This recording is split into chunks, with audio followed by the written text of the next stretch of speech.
Hello সবাইকে, আজ আমি তোমাদের জন্য নিয়ে এসেছি পেশোয়ারি চিকেন। একদম তেল মশলা ছাড়া একটা রান্না। তেল না দিলেও এই রান্নাটা কিন্তু ঘি দিয়েই তৈরি হবে। প্রথমে একটা শুকনো কড়ার মধ্যে মাংস ধুয়ে নিয়েছি। ছোট ছোট গোটা গোটা পেঁয়াজ খোসা ছাড়িয়ে ধুয়ে দিয়ে দিয়েছি। আদাগুলো একদম পাতলা পাতলা করে কেটে দিয়েছি। ছোট ছোট কিছু রসুন ভালো করে ধুয়ে দিয়ে দিয়েছি। আর দিয়েছি দুটো মাঝারি সাইজে বা ছোট থাকলে ছোট গোটা টমেটো দিয়ে দেবে।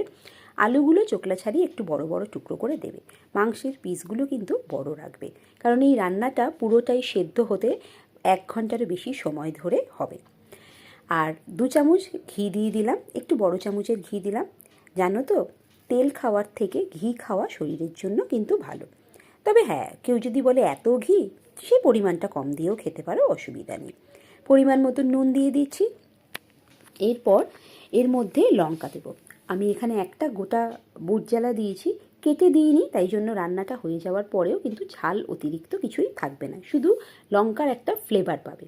আর কিছু গোটা লঙ্কাও আমি এভাবেই দিয়ে দিলাম। এবার এর মধ্যে পরিমাণ মতন জল দেব। জলটা কিন্তু অনেকটা বেশি হবে, যাতে সমস্ত কিছু ডুবে যায়। এরপর ঢাকনা দিয়ে দেব। আর ঢাকনা দেওয়ার আগে আমি একটুখানি গরম মশলার গুঁড়ো ছড়িয়ে দিলাম।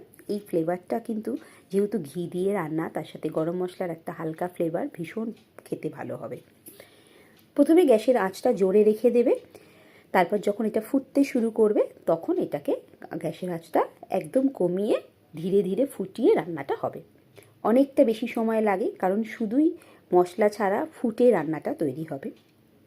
1 ঘন্টারও বেশি সময় লেগেছে এটার জন্য।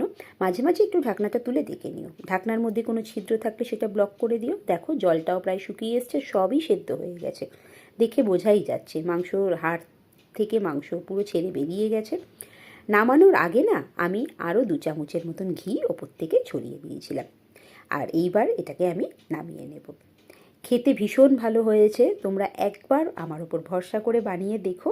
যারা হালকা তেল মশলা ছাড়া খাবার খেতে চাও, তারা কোনোভাবেই নিরাশ হবে না। কিছুটা স্টুয়ের মতনই খেতে হয়, কিন্তু যেহেতু ঘি দেওয়া, একটু অন্যরকম। আর এই রান্নাটা না পরোটার সাথে সব থেকে বেশি ভালো লেগেছিল। একবার বলবো, অবশ্যই ট্রাই করে খেয়ে দেখো।